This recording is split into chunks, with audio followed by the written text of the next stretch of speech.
حضرت علی رضی اللہ تعالی عنہ ته رسول الله صلی الله علیه وسلم فرمایي انت اخي فی الدنیا والآخرة. دا د رسول الله صلی الله علیه وسلم زوم دی. نبی علیه الصلاۃ والسلام ډیره مینه ورسره لري، نو ځکه ورته وایي چې حضرت علی صاحب ته زما ورور یې په دنیا او آخرت کې، هم مې په دنیا کې ورور یې، هم مې په آخرت کې ورور یې. دا د رسول الله صلی الله علیه وسلم د زبان یو فرموده وه چې د حضرت علی رضی الله تعالی عنه په شان کې ویلې وه. حضرت علی رضی الله تعالی عنه د هجرت کې چې کله هجرت کېدی، تر هجرت 23 کاله مخکې دی پیدا شوی و، او وفات یې بیا په 40م کال د هجرت راغی چې ټول عمر یې 63 کاله و. د 4 خلفاء راشدینو څخه دی 4م خلیفه راشد و، او د هغه کسانانو څخه وو چې په دې دنیا کې رب العالمین د جنت زیری ورکړی و. په دې دنیا کې په یوه مجلس کې پر 10 کسانانو د جنت زیری سوی دی، یو پکې حضرت علی کرم الله وجهه دی. او په ټول عمر کې، په ټول وخت کې، په ماشومانو کې اول پر رسول الله صلی الله علیه وسلم باندې د ایمان راوړی دی. او د حضرت عثمان صاحب د شهادت څخه وروسته 15 کال د هجرت و دی، په 15 کال د هجرت کې خلیفه وټاکل شو.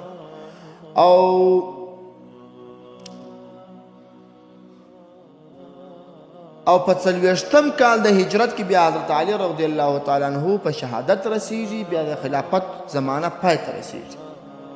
خلافت یې 15 کاله کړی حضرت علی رضی الله تعالی عنہ. څومره عظیم شخصیت و، څومره غټ علم رب العالمین ورکړی. د حضرت علی صاحب په باب باندې رسول الله صلی الله علیه وسلم فرمایي انا مدینة العلم، محبوب فرمایي زه ښار د علم یم، وعلی بابها، حضرت علی صاحب یې باب دی. یا داسې حدیث فرمایي انا دار الحکمت، رسول الله صلی الله علیه وسلم زه دار د حکمت یم، وعلی بابها، حضرت علی صاحب دروازه ده د دې حکمت. ولو که بهجة النفوس د هر صحابي په حالاتو کې یو روایت پیش کړی دی، او داسې فرمایي رسول الله صلی الله علیه وسلم وایي چې زه ښار د علم یم، حضرت علی صاحب باب دی. دغه رقم بیا وایي زه ښار د غیرت یم، حضرت عمر رضی الله تعالی عنه یې دروازه ده. او زه ښار د حیا یم، حضرت علی حضرت عثمان رضی الله تعالی عنه یې دروازه ده. او زه ښار د سخاوت یم، حضرت سیدنا ابی بکر صدیق رضی الله تعالی عنه دروازه ده. نو د حضرت علی صاحب په باب باندې رسول الله صلی الله علیه وسلم دا حدیث ویلی. یو دا حدیث ویلی چې حضرت علی صاحب زما ورور په دنیا او آخرت کې دی، او دوهم دا حدیث ویلی دی چې رسول الله صلی الله علیه وسلم وایي زه دار د حکمت یم، او حضرت علی کرم الله وجهه دروازه ده. یو عالم را ولاړ شو، د تورات یو عالم و، د مصر څخه راغلی و.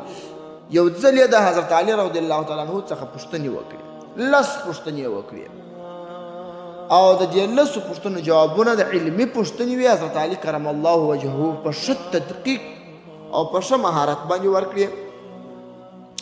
د حضرت علی رضی الله تعالی عنه دا فراست او دا کمال څومره ډېر. د فراست په باب باندې یو چا لیکلی دی،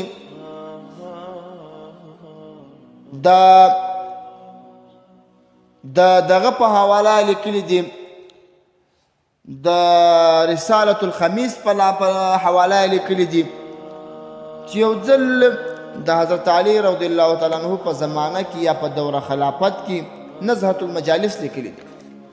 د هغه په زمانه او په هغه دوره خلافت کې د 2 ښځو په یوه کوټه کې ولادت وسو. دواړو یوې لور پیدا سوه، د بلې زوی پیدا سو. نو د دواړو پر دا زوی سره جنجال شو. یوې ویل چې زوی زما دی ما پیدا کړی، بل ویل چې زوی زما دی ما پیدا کړی. حضرت علي رضی الله تعالی عنہ ته راغی. حضرت علي رضی الله تعالی عنہ ته چې راغی، حضرت علي رضی الله تعالی عنہ ډېر د حکمت او د فراست ډک انسان و. بیا پوښتنه وکړل چې دواړه دعوه لري چې یو زما زوی دی او بله ښځه وایي زما زوی دی.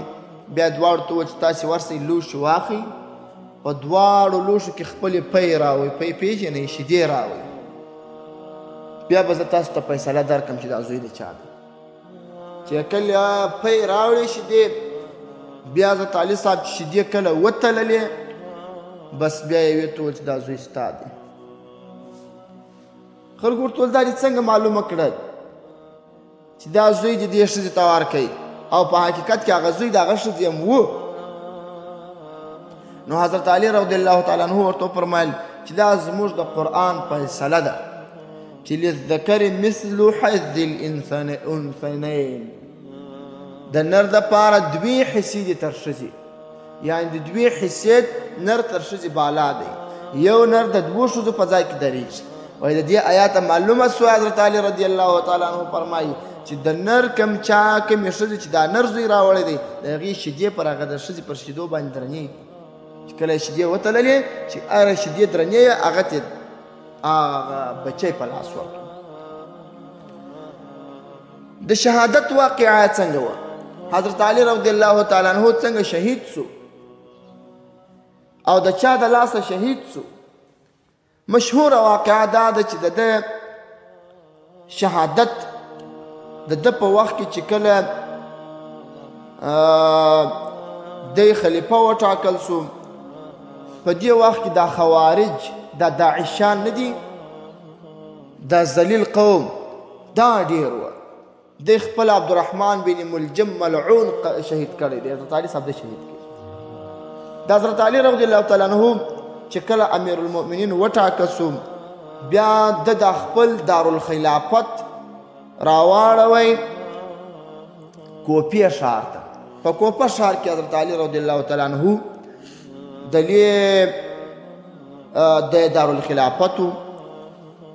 په دې ورځو کې خوارجو او داعشانو ډېر لاس اچولی و. څو ځله، دوه ځله یا درې ځله حضرت علي رضی الله تعالی عنہ را ولاړ سو. دوی یې ډېر سخت قتل کړل. خوارج یې داسې ډېر مردار کړه، داسې ډېر قتل کړل، بیخي ډېر یې قتل.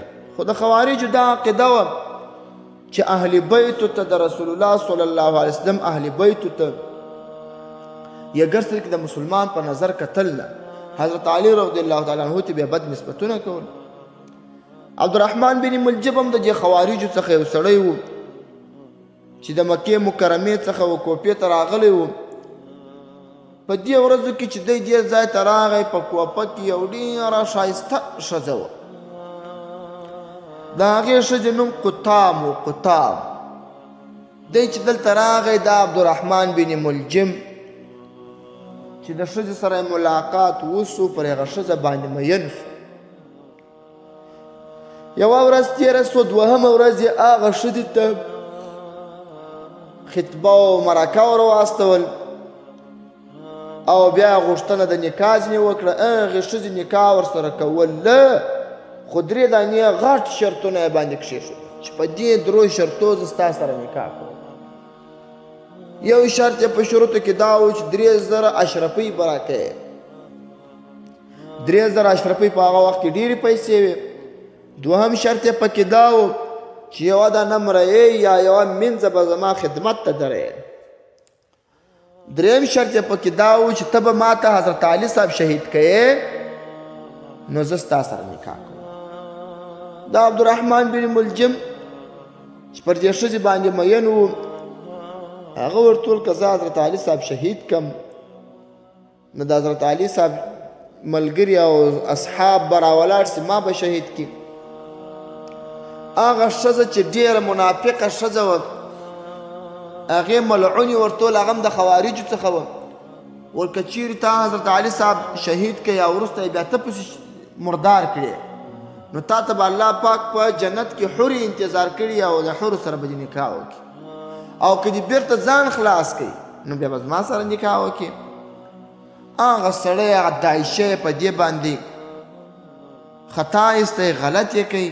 هغه شخص راولاړ سو د حضرت علی رضی الله تعالی عنه چې ابن الانبیاء دی، ابن الانبیاء او ابو الاولیاء دی. د ابو الاولیاء دشمنی ته لاس واچوي او د حضرت علی رضی الله تعالی عنه د مرګ او د شهادت په تړاو راولاړ سو. اوس غواړي چې حضرت علی صاحب شهید کړي. تر دې مخکې د عبدالرحمن بن ملجم و بدبختی ته رسول الله صلی الله علیه وسلم اشاره کړې. رسول الله صلی الله علیه وسلم تر وفات مخکې د عبدالرحمن بن ملجم و بدبختی ته اشاره کړې. حضرت علی رضی الله تعالی عنہ څخه رسول الله صلی الله علیه وسلم پوښتنه کوي ته خبر یې یا علی چې څوک دی بدبخته د خلکو څخه په تیرو امتو کې بدبخته انسان څوک؟ حضرت علی رضی الله تعالی عنہ ورته فرمایي چې الله او د الله رسول عالمان دي، ما ته علم نشته چې څوک.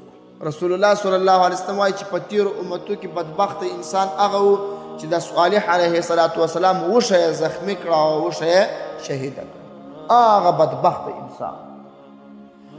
او بیا یې ورته چې ته په دې خبر یې چې په دغه امت کې بدبخته څوک دی، بدنصیبه او بدبخته کس څوک دی؟ حضرت علی رضی الله تعالی عنہ ورته چې نه یم په علم. ول ستا قاتل دی، څوک چې تا قتل کوي ستا مرګ ته ځان برابروي هغه به تر ټول امت بدبخته انسان.